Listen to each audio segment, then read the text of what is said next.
Hello, everybody, and welcome back to the Freud Wellness Podcast. I am your host, Freudenberg, and what I love to do is just share a lot of insights about what I'm experiencing and what I'm going through and what I'm learning along the journey as I develop myself as a practitioner. And I thought it might be of interest to share this because most people don't know about these things, most people don't think about these things, and most people don't identify patterns that can bring things together.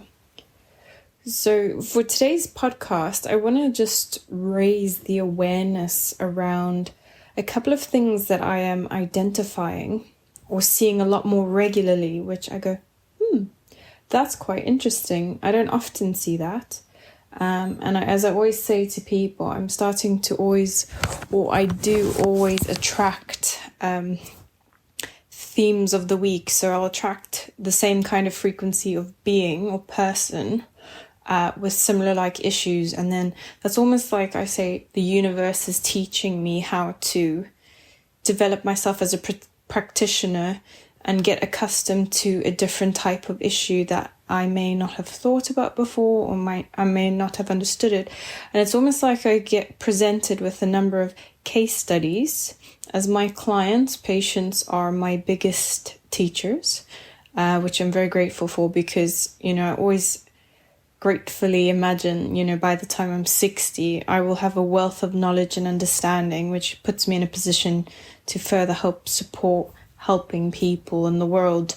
And to date, I can definitely say, hand on heart, that nothing beats experience.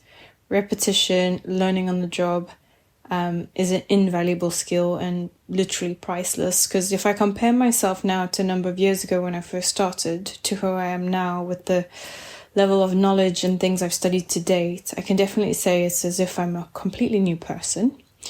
And most importantly, a lot more aware, educated, and I'm only at the beginning of my journey. So if I add another 30 to 40 years on top, I, look quite excited to find, what I might or might not know.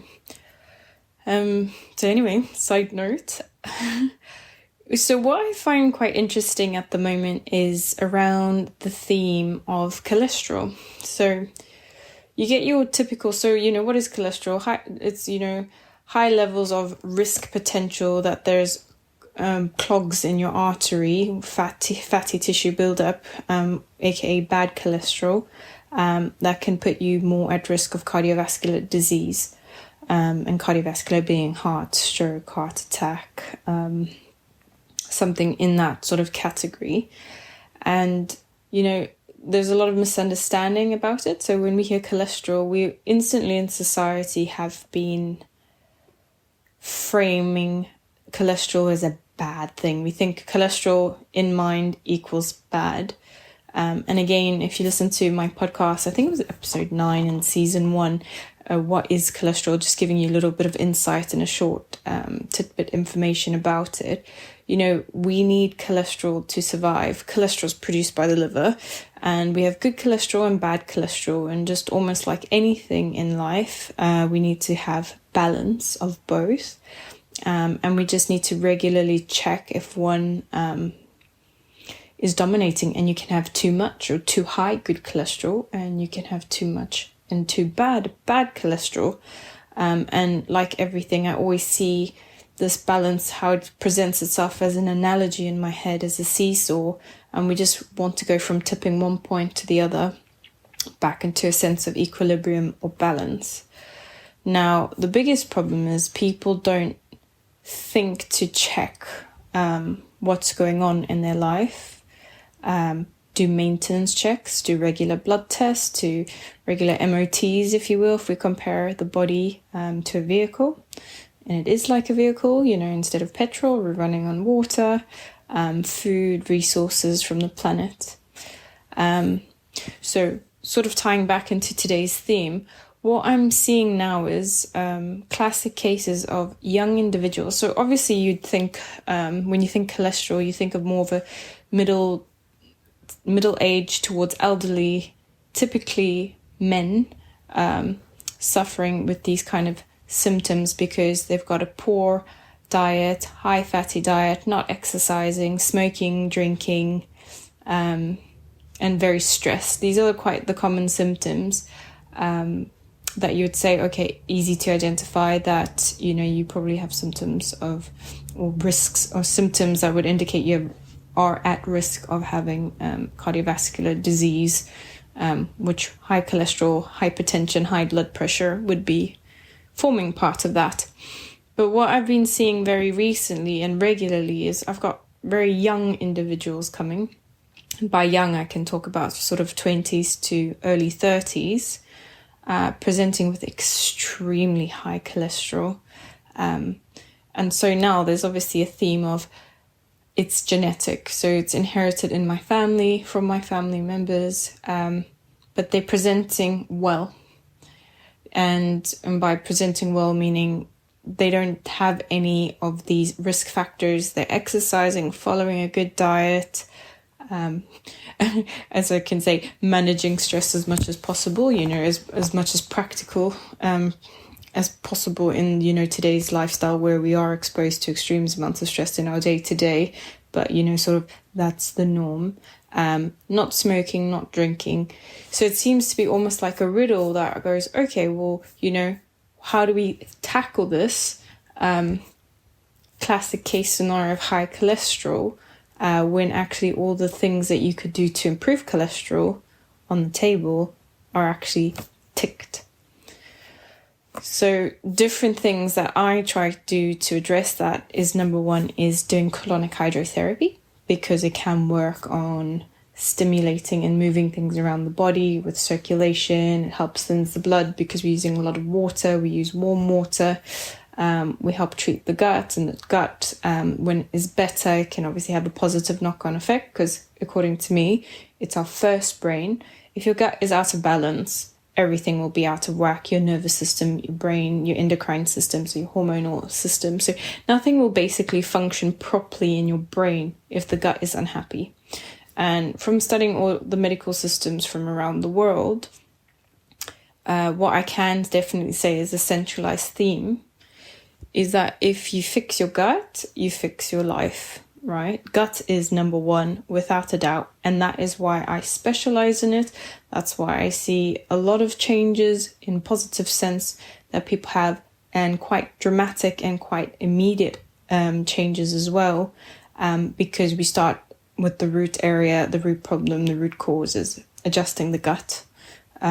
So this is why I'm very big into it. And that's why, I'm trying to demyth talking about like the taboo, like we don't talk about poo-poo. We don't talk about it at all. I don't know why. I think it should be the most commonly spoken about thing, because that is something that we all do, and ideally be doing it every day and multiple times a day. So I don't know why we sort of shamed talking about it when it's really, really important, and the baseline to health. Right. So that's one way I try to support that. And of course, the different things are diet, nutrition, aka supplementation. So there's a lot of really good healthy remedies, supplements that I work with that really are aimed at supporting cholesterol. And I've got sort of a number of different combinations of supplements I put together, or I can also reframe as protocols. But once I work with the individual person, I would rather customize that to see what is good for them and what they can handle, even down to the simple thing of, can they actually swallow a capsule, a soft gel, a tablet, down to religious reasons, or, can they actually consume what's within the product because of, if it's halal, if it's vegan, that kind of thing. So we need to just sort of consider certain ethical / religious beliefs as well. So we work with sort of that framework. But what I'm finding very, very, very interesting at the moment is now seeing this irregular high cholesterol levels. And the problem is that people have this stigma and societal belief that cholesterol equals you're old, and unwell and have poor lifestyle. so we don't check for it, which is quite interesting. But actually, I think people should start considering doing more checks, because again, what I love working with is in the framework of prevention medicine. So if we do regular diagnostics, do regular maintenance, do regular checkups, how can you get sick?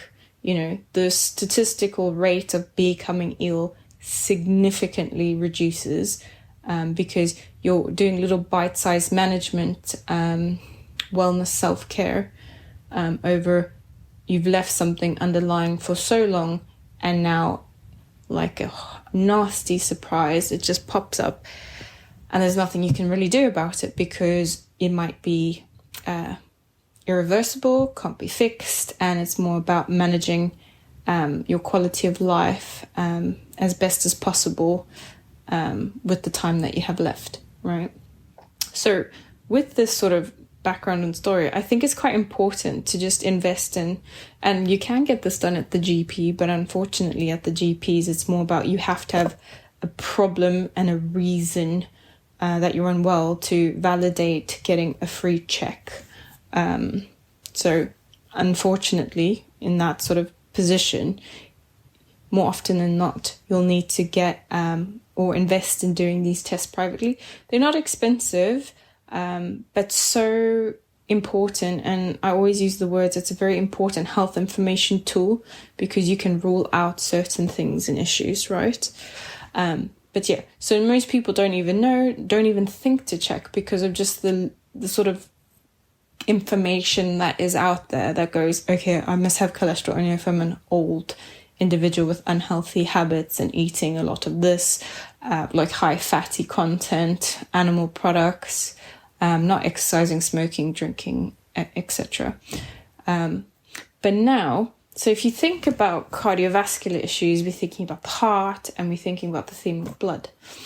And now I'm seeing this regular, strange, whether it's correlated or not, pattern with high cholesterol and people who are anemic.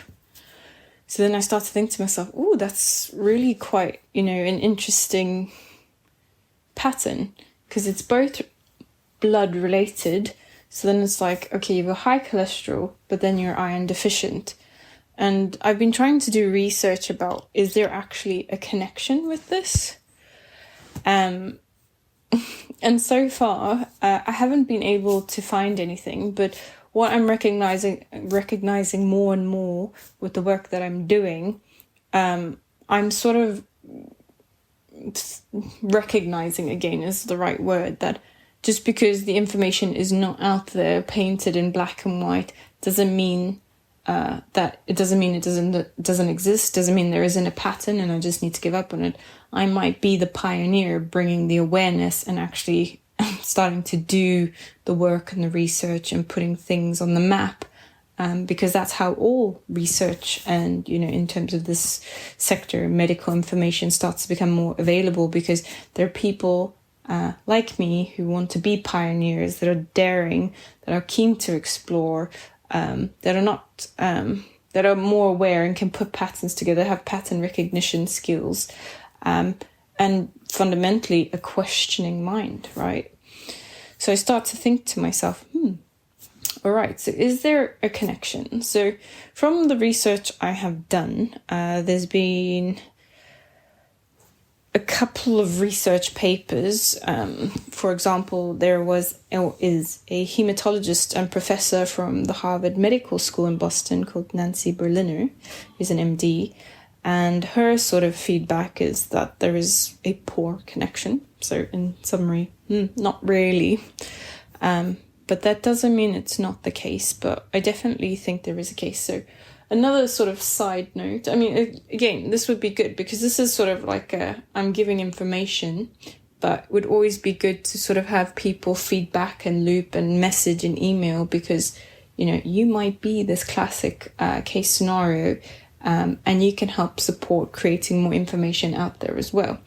But what I'm also sort of coming to a conclusion, and let's just call it, my interest is peaked at the moment. I believe the liver is and can't give a real statistic, but is really responsible for a predominant amount of ill health and issues. Because the liver, from my studies, can produce and operates about 500 different functions, which is a lot. But its primary function, is creating blood. And 2 as well, is it's the organ that holds all the toxins of the body and helps flush it out. Through producing bile, storing it in the gallbladder, and then calling upon the gallbladder to release the bile, where toxins can attach to, and then we can detoxify through excretion in that context. And so I think a lot of issues, in terms of if we are identifying the root cause, links to the liver. So I believe in my work, again, why I focus in niche and detox is because detox, or predominant amounts of detox, focuses on cleaning the liver. So if you work with me, you'll notice before we even get into the nitty gritty, I always do protocols of preparing your body by cleaning the liver as much as possible, detoxifying as much as possible before we actually get into the core protocol. And maybe that might be then killing the parasites, or then removing the candida, or then attacking, let's call it cholesterol, or small intestinal bacteria overgrowth, also known as SIBO, or X, Y, and Z. But like anything, you can't just go in for the kill. You need to prepare, you need to plan, and you need to work accordingly. And some people can, easily flow through a protocol, and then some can't. So it's quite an interesting thing. But I'm definitely coming more and more and more to this belief system that I want to create awareness about, is that I think the liver is like the focal point, or let's call it the culprit, responsible for a lot of conditions, diseases and illnesses that are arising. But we don't seem to sort of focus solely on the liver. We focus more on the symptom. But if we start narrowing down to that, maybe the liver is responsible, maybe we'll think about things differently, and maybe you'll have your liver supplement, or as in Chinese medicine, the liver, the color of the liver or the organ is green. And that's why when you go on any diets or healing or detoxes, they're always giving you something green in nature. Like celery juice is quite popular fad at the moment. And diets always have a lot of lettuce, and you're thinking green vegetables, that kind of thing, salads, because it supports feeding that organ, which then supports for the detox. So we want to start thinking about the relationship with the liver, and sort of how are you feeding, or how is your relationship with your liver, right? So liver can hold stress, can hold your toxins, might not function properly. It's part of our digestive function.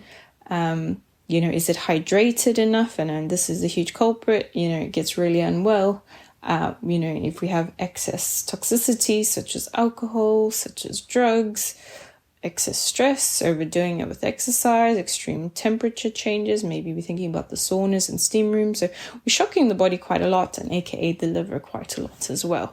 So we just want to start thinking about how can we be more friendly to our liver, because I think there's a connection in that. And whenever I see a cardiovascular related issue, I think of liver, I think blood, right? So then I think, that's quite interesting. And this is where, coming back to the talk of today, is there a relationship between iron deficiency and high cholesterol specifically? So even though the Harvard MD Nancy Berlin has said that there's not a strong link, and almost has painted the fact that, these are two separate problems and we need to treat them differently and separately. I'm not really of this opinion, because this was quoted in her article saying, like, I would not spend a lot of time thinking about it. And I'm here to say I think a little bit differently, right? And also if you think a little bit differently as well. But yes, of course, definitely you can treat iron deficiency with certain protocols, and treating high cholesterol with certain protocols.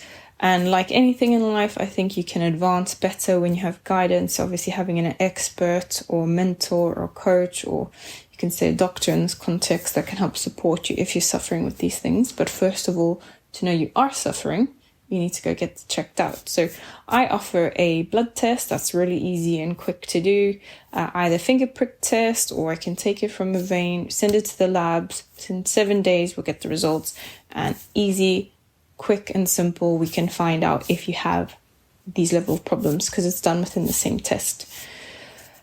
So regarding iron or iron deficiency, so, in a sense, reading it quite blatant, iron is a mineral that is part of hemoglobin. The substance that can help you the substance that helps your red blood cells carry vital oxygen throughout your body, according to the American Society of Hematology, or known as ASH or ASH. So when your iron level is low, and according to this research paper, they say below 5G or /DL, but according to the blood test that I do, we're looking at less than 13 UG. This can put you at risk of an issue called anemia, right? Which basically in medical terms just means a shortage of red blood cells, or red blood cells that don't actually work properly in your body, right? So iron deficiency anemia can cause symptoms such as paleness, yellow skin, fatigue, shortness of breath, or chest pain, particularly when you are active, fast heartbeat, pounding in your ears, brittle nails, hair loss. And common causes of iron deficiency usually include, so you can have blood loss. This can be either in terms of female, often from menstrual periods. It could also be as a result of surgery or trauma, or gastrointestinal bleeding. So you just need to be careful of that. It could be pregnancy. So the fetus can obviously take iron from the parent. It could be as a result of vegan or vegetarian diets, which are super common at the moment. So which obviously don't include animal sources of iron. Plant-based foods can also contain iron, but it's really harder for the body to absorb. And then GI diseases or surgeries, particularly conditions like celiac disease or prior GI procedures such as weight loss surgery, as these reduce your body's ability to absorb iron from food. So typically, if we're looking to treat iron deficiencies, so number one that we can look at in terms of basic nutrition is obviously increasing certain animal products, such as red meats, or you can look at consuming an oral iron supplement. As for eating specific foods for iron deficiency anemia, it sometimes can be extremely difficult to replenish iron just through diet. So obviously it's quite beneficial to consider alternative supplementation such as a oral iron supplement. But what people don't usually know is that in order to absorb iron, you'll need vitamin C. So it's always good to look for certain supplementation that has vitamin C combined, or the easiest solution is that when you consume an iron supplement, then you can just have it with something citrus, so like a glass of orange juice or grapefruit juice that can help improve the absorption of it. But a big problem that I notice when doing colonic hydrotherapy or working within gut health sector, people often have difficulty taking iron supplements because it can cause a gastrointestinal upset or a GI upset, which the most common symptom is constipation. So again, consult an expert or someone who works within gut health to understand which supplements available out there are good and are non-constipating, and some blatantly state that they're non-constipating, whereas most people don't sort of know that information. So it will be important to know if this is happening to you, or you find that since you've taken an iron supplement and you've become a lot more constipated, this might be the cause. And again, consult someone within your area, or you can do an online appointment with me, for example, to be able to distinguish if your constipation is actually due to certain lifestyle or if it's a result of the iron supplement you're taking. So just again, so iron glyconate is a little better tolerated than iron sulfate. So if you want to opt for different routes, another thing that's offered at the clinic is a couple of vitamin shots that can support red blood cell formation, and that's really supporting anemia or combating anemia. Or we can even look at doing, if you are suffering with severe iron deficiency, even intravenous iron can be administered. Now, when we revert to high cholesterol, so cholesterol is another material essential to your body. It's a waxy substance that's used to build cells, according to the American Heart Association. And your liver makes all the cholesterol you need, which is what I've said earlier. But you also do get some cholesterol from the foods you eat. So there are two main kinds of cholesterol. So you get LDL, which is known as the bad cholesterol. And this contributes to the thick deposits inside your arteries. And that, in a sense, limits then the flow of blood, so which can lead to a heart attack or stroke. And then you get HDL, which is considered good cholesterol because it can help carry bad cholesterol away from the arteries, according to the AHA. And I always think of a good way to remember which is that LDL, think of L at the beginning for low. So you want that to be as low as possible, being bad cholesterol. And HDL, for the H, you want high, which you want good cholesterol to be as high as possible, but not too high, because you can also be in excess with that. So a couple of things in terms of improving your cholesterol levels. Standard is eating a healthy, or let's call it a heart healthy diet. And the main one would be limiting your foods that are high in saturated fats, which are typically animal-based foods such as red meat, and a lot of people eating the fats on the meat. So you can think about cutting it off, or just looking at more lean-based meat, eggs, and whole milk dairy products as well. And a couple of things that are really good is eating foods that are high in fiber, which is really great for the microbiome, and things that contain high fiber. We're thinking about fruits, vegetables, whole grains, which then can help reduce your bad cholesterol or your LDL cholesterol levels. Another common typical way to improve your cholesterol would be losing excess weight. And again, you can do certain, checks. So there's this machine we have called the Staiku, which can measure your whole body fat percentage and seeing if you're in excess or overweight for your body type and constitution. In a sense, we want to just obviously verify if you're overweight or suffering with obesity, because this is usually a symptom that can help or does raise your LDL.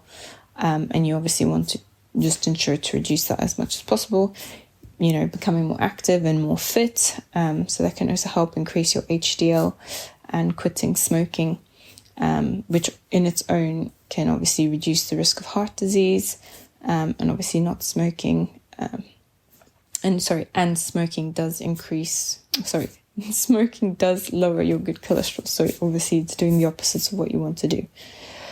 So that's sort of just the highlight on the anemia or the iron deficiency, and also cholesterol, and just sort of seeing if there's a correlation or pattern together. So for me, my main theme or pattern identification is sort of registering if the commonality is liver related. So we want to look at supporting the liver as much as possible. And like I say, think of green when you think of liver. You want to support it by eating as green as much as possible, juicing, healthier foods, more raw foods as well, salads, high fiber, vegetables, obviously increasing your water intake, reducing your alcohol intake, your drug, recreational, even pharmaceutical use as much as possible, where practicable as possible as well, increasing exercise, and trying to manage your stress. And I think this would sort of be the factor. But again, coming back to what I was saying, is very important if you're not sure about your levels, being iron or cholesterol, regardless of your age. It'll be important as a preventative measure just to try and get a blood test done and just seeing where you're at.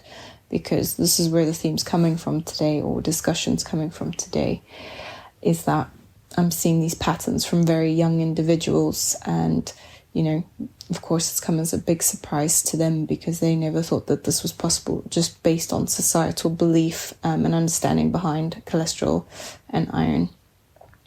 All right, so that's all for today. If you have any stories or similar issues or patterns, or know someone in your family, I'd be very interested to hear, because this can help support and build further on what I've been identifying at the clinic, and then we'll take it from there. Right? So wherever you are in the world, wishing you all a wonderful day, night, and catch up with you guys on the next episode. Bye!